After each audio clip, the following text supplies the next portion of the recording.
오늘의 성경 말씀은 여호수아 2장 9절 말씀입니다. 말하되 여호와께서 이 땅을 너희에게 주신 줄을 내가 아노라. 우리가 너희를 심히 두려워하고 이 땅 주민들이 다 너희 앞에서 간담이 녹나니. 여호수아 2장 9절 말씀. 아멘. 잘했어요. 따라합시다. 나보다 훨 낫네. 사실은 이게 어릴 적에 배우는 노래 또 이야기 그리고 저런 거는 평생 가는 거예요. 우리가 구구단을 어릴 적에 외웠으니까 지금도 외우는 거죠. 지금 외우라면 못 외웁니다, 여러분. 다 잊어버립니다, 하루만 지나면. 그러니까 아이들이 어릴 적에 말씀을 저렇게 암송하고 예배드리는 습관, 뭐 선한 일을 하는 습관을 갖는다는 건 굉장히 중요한 거예요. 그러니까 부모님들이 요 때를 놓치면 평생 하고 싶어도 못해요. 그래서 참 부모님들이 요때 신앙생활 잘해야 되는데 왜 너희들은 신앙생활 안 하냐, 그 속으로 그러죠. 엄마 닮아 아빠 닮아서. 이게 사실은 부모가 참 중요한 거예요.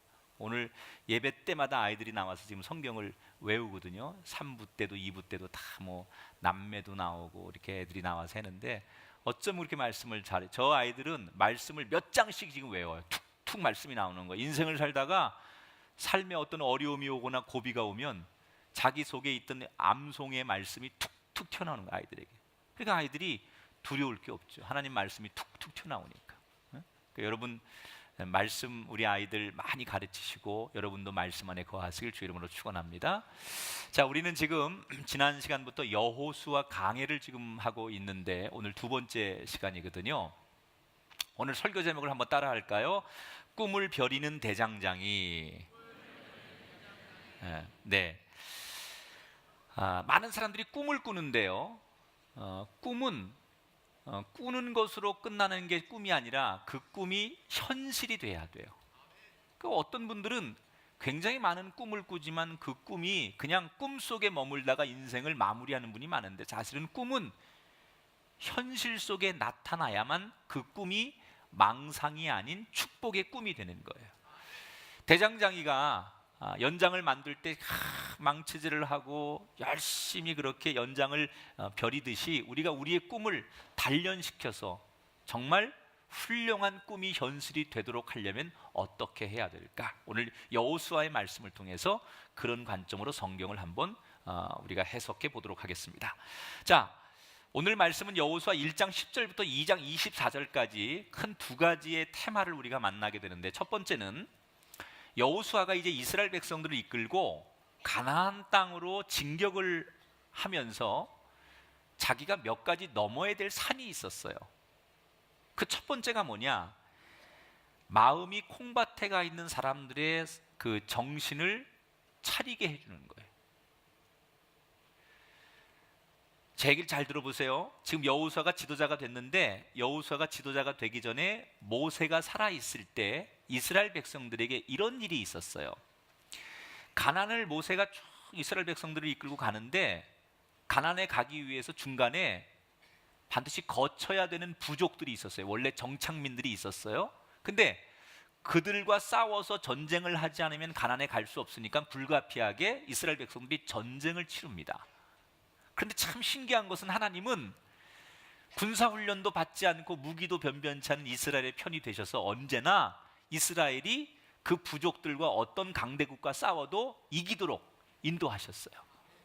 그래서 전쟁에서 그들은 승리하고 진군을 계속합니다. 그런데 전쟁에서 이기고 나니까 몇몇 지파가 모세에게 이런 얘기를 합니다. 아니, 우리가 지금 이렇게 애써서 싸워서 이긴 이 땅, 정복한 이 땅도 너무 살기 좋은데 우리는 더 고생하지 않고 가나안까지 가지 않고 여기서 그냥 정착하면 안 되느냐, 이러고 모세에게 우리가 이 땅에서 정착했으면 좋겠다라고 건의를 하기 시작합니다. 그 지파가 루벤 지파와 갓 지파예요. 이스라엘이 12지파잖아요. 그 중에 두 지파가 우린 여기서 살고 싶다, 이렇게 모세에게 떼를 쓰기 시작합니다. 민수기 32장 5절에 보니까 이 땅을 당신의 종들에게 주시고 요단강을 건너지 않게 하소서. 처음에는 모세가 불같이 화를 내요. 이스라엘 전체를 생각해서 함께 가야지, 우리 부족만 살겠다고, 지파만 살겠다고, 여기 남겠다고 하니까 안 된다고 화를 냈지만 계속 우기고 고집을 부리자 모세가 조건부 허락을 합니다. 어떻게 허락을 하느냐? 민수기 32장 21절 22절, 너희가 다 무장하고 요단을 건너가서 그 땅이 여호와 앞에 복종하게 하시기까지 싸우면 이 땅은 너희의 소유가 되리라. 그러니까 주긴 줄 텐데 일단 가나안까지 가서 함께 가나안을 다 정복하고 나면 다시 돌아와서 이 땅을 너희에게 주겠다라고 조건부 약속을 하는 거예요. 자, 지금 여호수아는 자기의 전임자 모세 시대에 이렇게 므낫세 지파와 갓 지파와에게 모세가 약속한 사건을 알고 있어요. 그래서 그들은 가나안 입구에서 자기들의 삶의 자리를 틀고 보금자리를 틀고 있는 거예요. 그런데 지금 이스라엘 백성들은 가나안을 가기 위해서 진격 명령을 내려야 되는데 이 지파가 골치 아픈 거예요. 거기다 루벤과 갓 지파 이걸 보고 있다가 가만히 그 므낫세라는 지파가 우리도 고생하지 말고 여기 남자 그러면서 므낫세 지파의 절반 정도가 이 갓 지파와 루벤 지파처럼 여기서 우리도 살고 싶다라고 의견을 내기 시작했어요. 그래서 이 우리가 보통 그냥 므낫세 지파의 절반의 의견을 우리가 반지파라고 해요. 반지파. 이렇게 세 지파가 앞으로 가지 않고 여기 머물겠다라고 지금 고집을 부리고 있다라는 거예요. 함께 가야만 되는데 이미 여기가 좋사오니 여기에 머물겠다라고 하는 세 지파 때문에 여호수아는 골치가 아픈 거예요. 새로운 명령을 내릴 수가 없는 거예요. 만일 그들이 여호수아를 인정하지 않고 모세와 한 약속이니까 모르겠다라고 고집을 부리거나 우리는 안 가겠다고 하면 나머지 지파와 이 세 지파 같은 민족끼리 전쟁이 일어날지도 모르는 위급한 상황이 생기는 거죠. 지금 여호수아에게는 앞으로 나가는 것보다 더 중요한 게 뭐예요? 내부적인 갈등, 내 안의 문제부터 해결하는 것이 더 급한 일이었다는 거예요. 여러분, 여호수아가 이 문제를 어떻게 처리했을까요? 따라합시다. 정면 돌파해야 합니다. 눈치 보면서 어떻게 무슨 협상하려고 하지 않고 여호수아는 원칙을 고수하면서 이 세 지파에게 당당하게 뭐라고 얘기하느냐? 두려워하지 않고 모세의 명령을 기억하고 너희가 다른 형제 지파들보다 맨 앞장을 서서 이 전쟁을 이끌어야 된다. 원래 약속한 대로 너희가 맨 앞에 서서 진두지휘하고 전쟁에서 이기면 너희들은 가나안에 들어가지 않아도 좋으니까 이 땅으로 돌아와도 된다라고 오히려 당당하게 여호수아가 정면 돌파를 해요. 그랬더니 의외로 이 루벤 지파, 갓 지파 그리고 므낫세 지파의 절반이 주저하지 않고 여호수아의 말에 순종을 했다. 여호수아 1장 18절에 보니까 누구든지 당신의 명령을 거역하며 당신의 말씀을 순종하지 아니하는 자는 죽임을 당하리니 그랬어요. 반발할 줄 알았는데, 문제가 복잡해질 줄 알았는데 여호수아가 믿음을 가지고 정면 돌파하고 원칙을 고수하니까 문제가 해결되더라는 거예요. 여러분, 여호수아가 이 지혜가 어디서 나왔을까요? 여호수아가 믿었던 건 하나님이에요. 내가 믿는 하나님이 이런 우리 내부 안에 골치 아픈 이런 문제도 원칙과 약속과 신뢰를 가지고 내가 진행하면 하나님께서 내 편이 되셔서 이 내부의 모든 문제를 말끔히 처리하도록 도와주실 것이라는 믿음이 있었기 때문에 여호수아는 원칙을 지켰어요. 여러분, 많은 사람들이 큰 꿈을 향해 도전하면서 실수하는 것 중에 하나, 굉장히 거창하고 큰 목표를 이루려고 하면서 작은 자기의 문제를 소홀히 하는 사람들은 결코 큰 꿈을 이룰 수 없다는 거예요. 여호수아가 가나안이 목표가 아니에요. 내부적인 문제, 지금 당장에 이 문제를 해결하지 못하면 가나안의 꿈, 미래의 꿈, 그들의 소원은 아무것도 아니라는 거예요. 지금 자기 안에 이 작은 문제를 해결할 줄 아는 사람이 큰 문제도 해결할 수 있는 축복의 사람이 된다는 걸 가르치는 거예요. 여러분, 지금 전 세계적으로 가장 강대국을 꼽으라고 하면 두 나라, 세계에서 미국과 중국을 꼽습니다.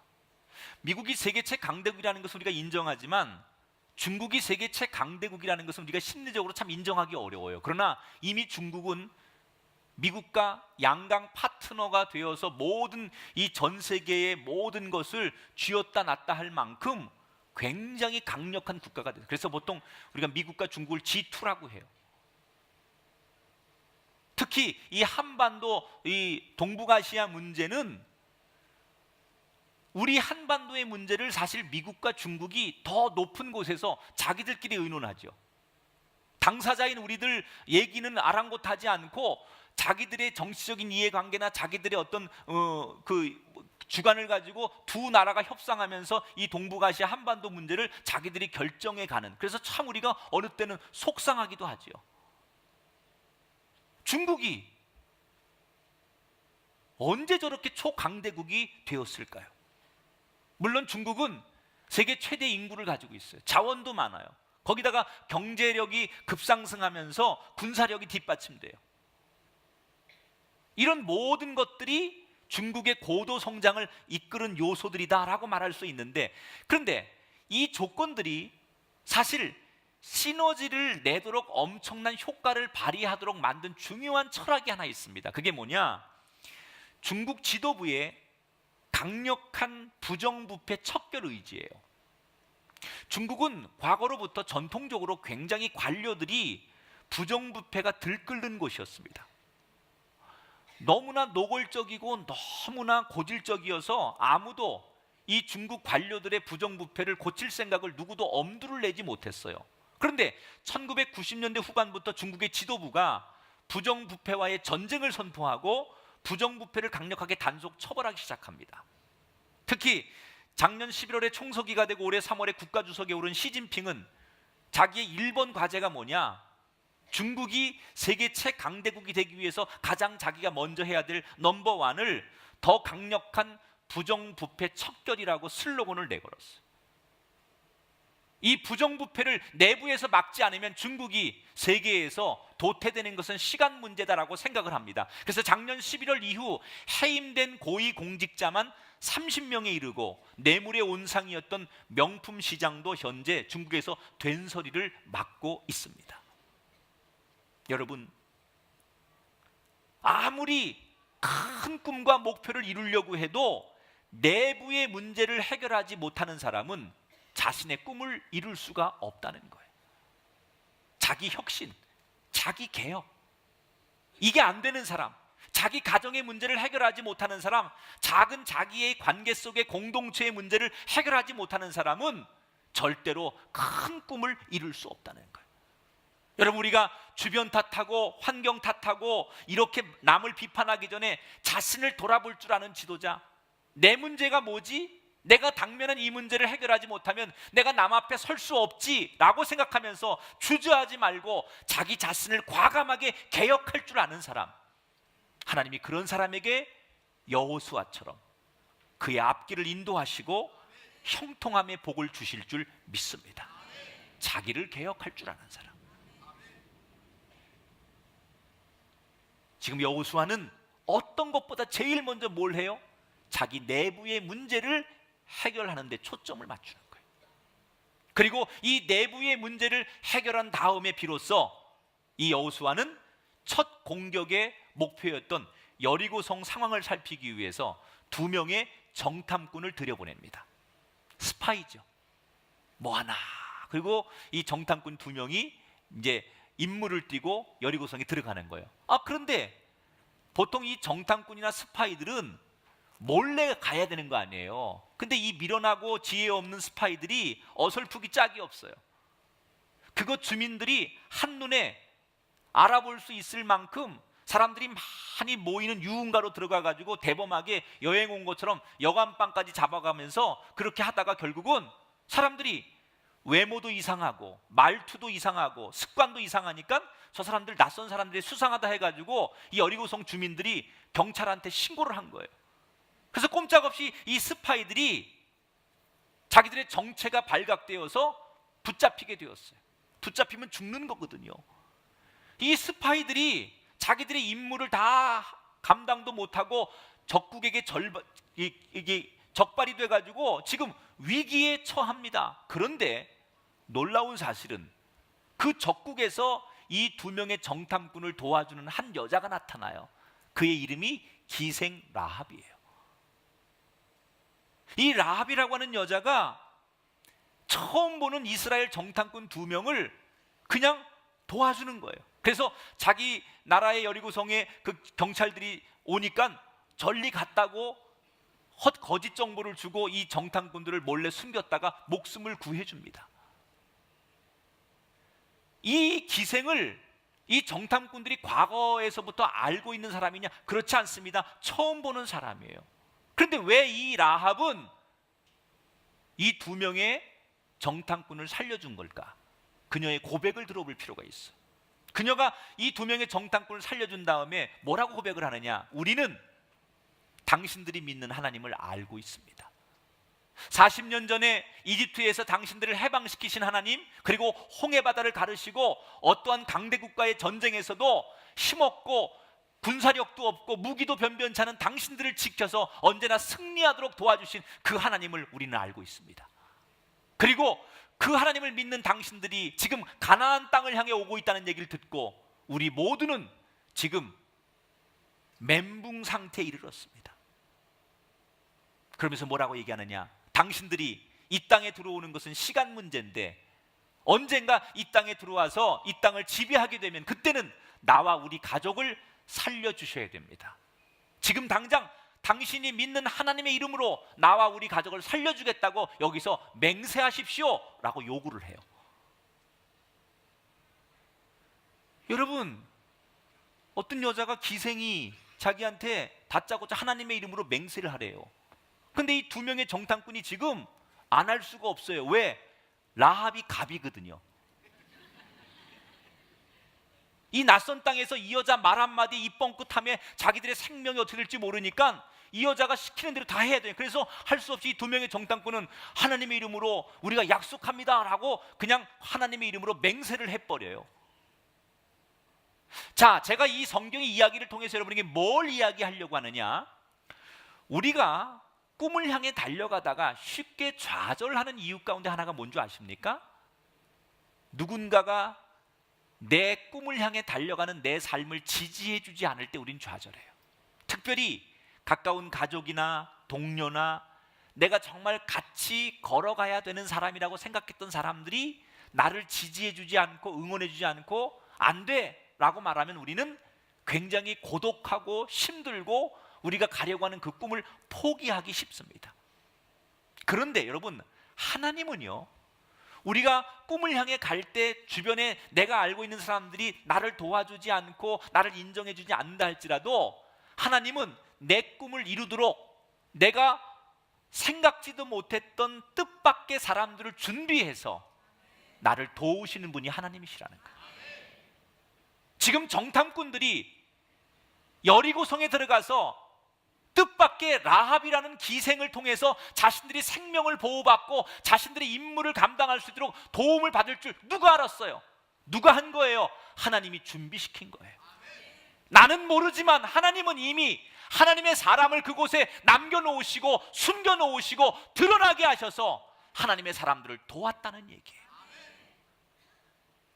여러분, 여러분의 인생길에 여러분이 어디를 가서 무슨 일을 하고 누구를 만나도 뜻밖의 여러분을 돕는 사람을 주님께서 준비시키고 계심을 믿으시고 여러분을 축복할 그 누군가를 준비시키고 계심을 믿으신다면 우리가 걸어가는 우리의 인생길에 아무리 두려운 환경, 절망의 상황이어도 우리는 하나님을 신실하게 믿고 내가 어디를 가든 누구를 만나든 어떤 일을 하든 내가 알지 못하는 누군가를 통해 나를 도우실 하나님을 믿는다면 우리는 오늘도 그 믿음을 가지고 그 길을 걸어가는 사람이 되어야 돼요.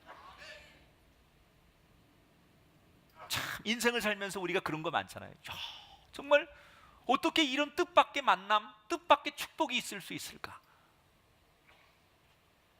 제가 작년에 KBS 프로그램 가운데 그 강연 100도시 프로그램을 본 적이 있는데 그 중에 감동받았던 한 강의자 가운데 홍순재라고 하는 창업교육가의 그 강의를 들으면서 굉장히 감동을 받았어요. 이 당시에 이분의 강의가 100명의 그 강의를 듣는 사람 가운데 그 좋아요를 누른 사람이 98명, 98도를 받은 거죠. 이 사람이 100도씩 가운데. 그러니까 굉장히 열풍을 일으켰던 사람이에요. 홍순재라는 사람이. 이 사람이 어떤 사람이냐? 20대 때 이미 부동산에 손을 대가지고 돈을 많이 벌었어요. 20대 때. 그 당시 이 사람이 20대 때 아파트를 서울 시내에서 5채를 가지고 있었대.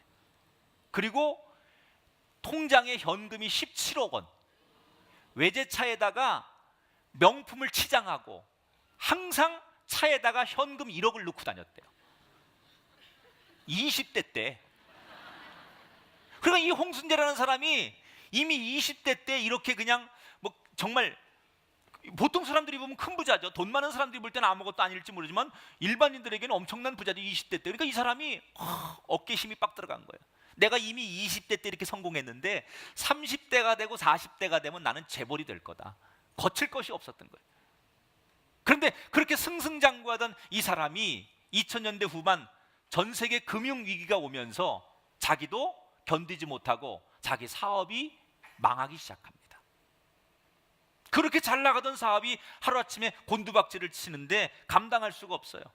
그래서 자신의 집도 다 팔고 모든 걸 다 팔았는데 결국은 다 넘겨주고도 5억의 빚을 지고 그러는 신용불량자가 되어서 길거리의 노숙자가 됩니다.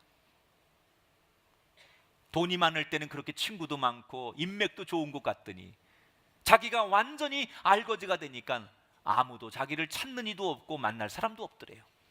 그냥 말 그대로 노숙자가 된 거예요. 그래서 길거리에서 한 나흘 정도를 굶고 아무것도 못 먹고 노숙자로 사는데 너무 배가 고프더래요. 그래서 그 꾀재지한 모습으로 자신이 가끔 이렇게 맛집을 찾아다니던 집 가운데 보쌈집이 하나 있는데 무작정 그 집에 들어갔대요. 근데 주머니에 돈이 한 푼도 없는 거예요. 그래서 주문을 못하고 쭈삣쭈삣하고 있는데 그 보쌈집 주인 할머니가 그냥 다가오더니 보쌈 한 그릇을 탁 내주면서 주머니에다가 쌈짓돈 5만 원을 꾸깃꾸깃 넣어주면서 할머니가 그러더래. 젊은이 무슨 사정인지 모르겠지만 힘내. 그러더라는 거예요. 그런데 그 할머니의 호의에 너무 고마운데 창피해서 고맙다는 말 한마디 못하고 너무 부끄러워가지고 그냥 그 자리를 뛰쳐나오고 말았어요.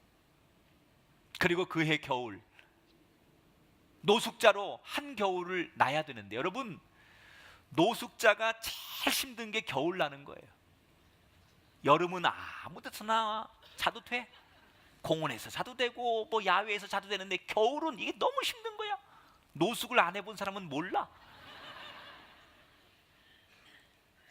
추우니까 밤에 잠자는 것부터 너무 고통스러워. 그래서 노숙자들에게 최고 이 고통스러운 건 겨울 나는 거예요. 이 자기가 노숙인이 돼가지고 겨울을 나야 되는데 어디 갈 데도 없고 추워 견딜 수가 없는 거예요. 그런데 때마침 이 사람이 누구를 만나느냐? 길 잃어버린 유기견 한 마리를 만나요. 그래가지고 밤마다 그 유기견을 끌어안고 그 체온을 의지해가지고 따뜻하게 겨울을 납니다. 만약에 자기가 그때 길 잃어버린 그 유기견을 못 만났다면 자기 얼어 죽었을 거라는 거예요. 그런데 겨울 내내 그 개를 끌어안고 자면서 그 체온 때문에 겨울을 나는 거예요. 그런데 겨울을 나자마자 어떤 누군가가 자기가 그렇게 사랑했던 그 유기견을 몰래 훔쳐가서 잡아먹습니다. 그래서 이 사람이 너무 충격을 받아가지고 낙심하고 이렇게 살 바엔 내가 죽지. 그래가지고 완전히 자살을 할 생각을 하고 열흘 동안 음식과 물 한 모금 먹지 않고 길거리에서 그냥 쓰러져서 죽으려고 음식을 아예 입에 대지 않고 공원 한 구퉁이에서 쓰러져 있는 거예요. 그런데 그렇게 죽어가고 있는 그 상황에서 그 동네에서 고물을 모으면서 살아가는 지적장애인 한 사람이 오더래요. 자기한테 이 고물 이렇게 병 같은 거 쓰레기 같은 거 주워가지고 사는 지적장애인이 하나 오더니 이분이 지적장애가 있으시니까 말도 잘 못했을 거 아니에요. 그런데 이분이 와가지고 이 죽어가려고 하는 홍순재 씨한테 그러더라는 거예요. 그러면 안 돼. 배고파? 그러면서 빵하고 우유를 자기한테 찔러주더래요. 생각해 보세요. 지적장애인이 와가지고 그분이 그분 눈에도 보니까 이 사람이 죽으려고 하는 거거든요. 그러니까 그러면 안 돼. 배고파? 그러면서 빵하고 우유를 찔러주면서 먹으라고 하더래요. 그때 이 사람이 눈물이 왈칵 쏟아지는데 견딜 수가 없더라는 거예요. 자기는 이 지적장애인을 지금까지 한 번도 사람 취급도 안 했는데, 이런 사람을 보면서 사람이라고 한 번도 제대로 생각한 적 없는데, 이런 사람도 도리어 나를 걱정하고 생각해 주는구나, 난 정말 지금까지 인생을 잘못 살았구나 깨닫고 후회가 되는 거예요. 그리고 나도 누군가를 돕는 인생이 돼야 되겠다. 그래서 그는 충격에서 일어나서 드디어 다시 재기를 합니다. 그리고 다른 사람들의 창업을 도와주는 창업교육가로 다시 성공하게 돼요. 그가 지금 제가 한 얘기를 비롯한 이 절절한 자기의 경험담 사연을 묶어서 올 초에 책을 하나 냈죠. 책 제목이 당신은 은인입니다. 여러분, 이 홍순재 씨가 만난 보쌈집 할머니, 길 잃어버린 유기견, 그리고 고물 수집하던 지적 장애인은 그를 죽음에서 건져준, 새로운 인생을 살게 해준 뜻밖의 은인 아닙니까? 뜻밖의, 말 그대로 전혀 생각도 못했던 은인들이죠. 저와 여러분에게 하나님은 그런 분이에요. 우리가 생각지도 못했던 그 사람을 통해 하나님 우리를 도우십니다. 우리가 전혀 상상하지도 못했던 그곳에서 하나님은 우리를 위해서 준비한 누군가를 기다리게 하십니다. 오늘 말씀에 등장하는 라합이 바로 그런 여자 아닙니까? 이 이스라엘 정탐꾼들의 입장에서 보면 적군 아닙니까? 나를 죽여야 하는 존재고 나의 원수 아닙니까? 그런데 하나님께서는 적군까지도 원수까지도 내 편이 되게 하셔서 나를 돕는 도구로 사용하시는 분이 우리가 믿는 하나님이라는 거예요. 열왕기상 19장에 보니까 자기 혼자만 남았다고 울부짖는 엘리야 선지자에게 하나님 뭐라고 말씀하십니까? 아니다, 너는 혼자가 아니다. 아직도 너와 같이 할, 뜻을 같이 할 사람들이 7,000명이 남아있다. 베드로나 여러분 바울도 역시 그들의 인생길에 고비고비마다 하나님이 신실한 사람들을 예비시키는 경험을 자주 하게 됩니다. 나는 여러분에게 우리가 믿는 하나님이 이런 축복을 선물하는 분임을 알게 되길 바랍니다. 이 하나님 우리에게 베푸신 선물을 우리는 여호와 이레라고 해요. 준비하시는 하나님, 내가 생각지도 못했던 내 인생길에 나를 위해서 준비하신 하나님, 그 하나님의 은혜를 마음껏 누리시고 여러분의 자녀들의 인생길에 그 하나님의 축복이 함께하기를 주님의 이름으로 축원합니다. 응? 여러분, 눈을 들어서 멀리 보세요. 이 사람 아니면 안 될 것처럼 그러지 말아요. 이 사람이 날 떠났다고, 이 사람이 내 편이 안 돼준다고, 이 사람이 나를 안 도와준다고 내 인생 끝나는 게 아니에요. 하나님은 여러분이 생각지도 않은 사람을 통해서, 여러분이 알지도 못하는 사람을 통해서 여러분의 인생을 다시 재기하도록, 더 멋지게 성공하도록 준비하시는 분이라는 거예요.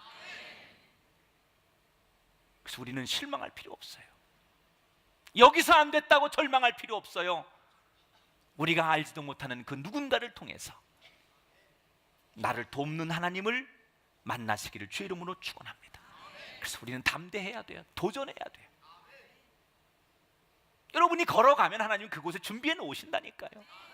여러분이 전진하면, 낯선 땅을 향해 낯선 도전을 하면 하나님께서 분명히 여러분 인생에 새로운 준비의 축복을 주신다니까요. 근데 우리는 두려워서 여기 떠나면 죽는 줄 알아요. 이것 떠나면 죽는 줄 알아요. 도전도 못하고 하나님의 축복을 받아 누리지 못하는 거예요. 도전하십시오. 저는 목회하면서 그런 경험을 참 많이 하게 돼요. 이야,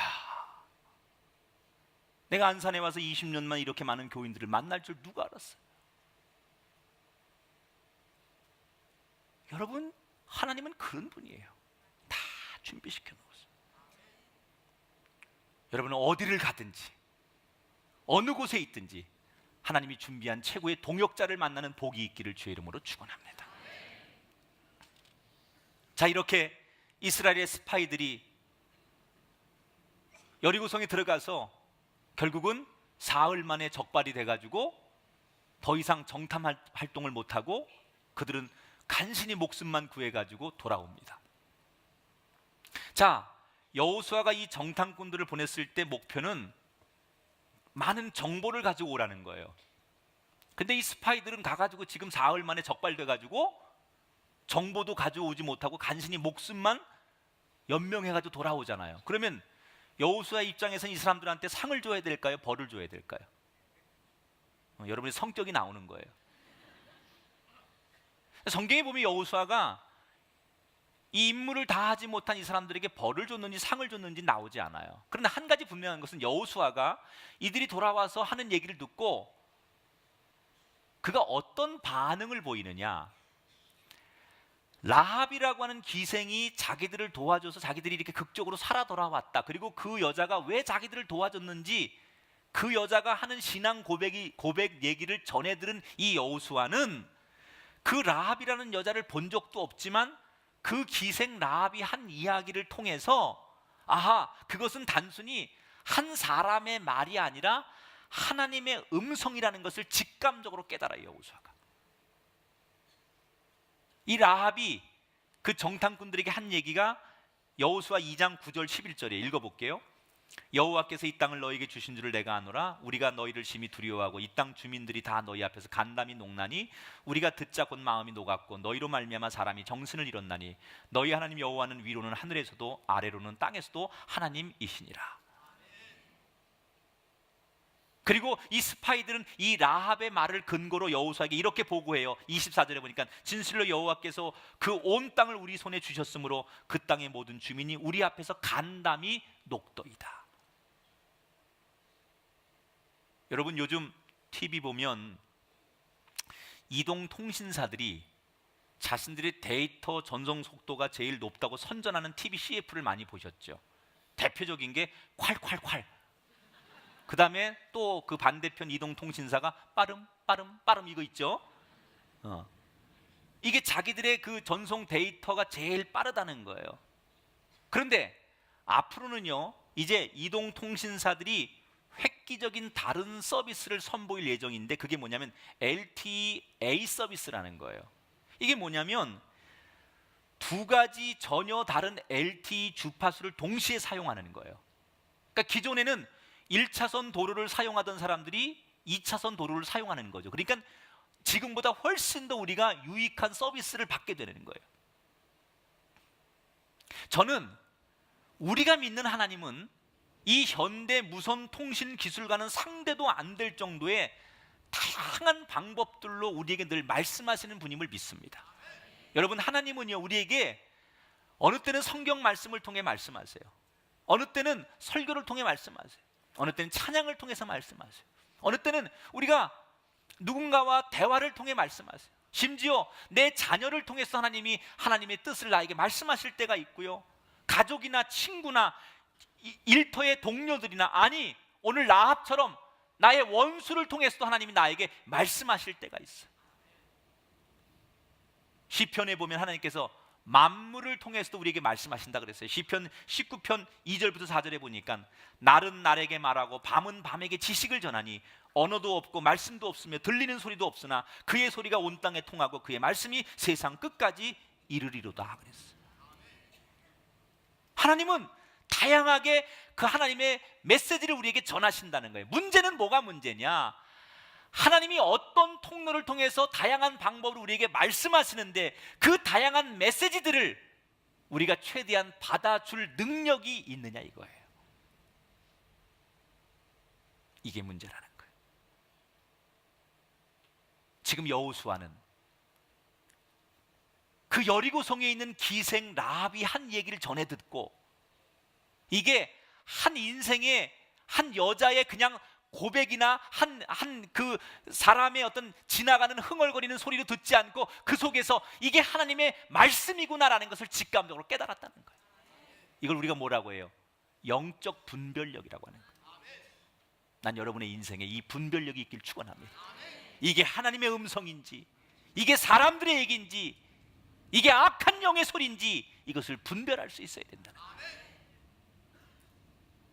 여호수아는 하나님으로부터 직접 계시받는 것만이 하나님의 음성이 아니라 하나님이 누구를 통해서 다양하게 하시는 말씀을 하나님의 음성으로 들을 줄 알았다는 거예요.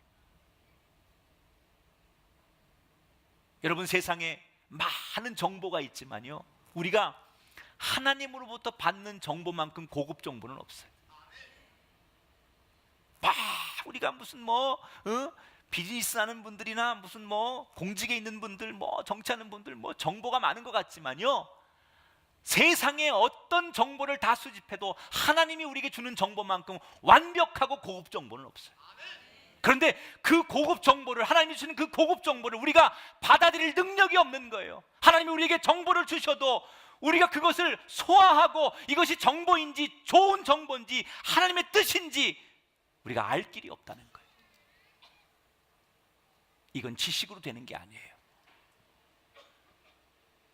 오직 성령께서 내 안에서 나를 깨닫게 하실 때만 이게 하나님의 음성이고 하나님이 나에게 주시는 정보라는 것을 우리가 알게 되는 거예요.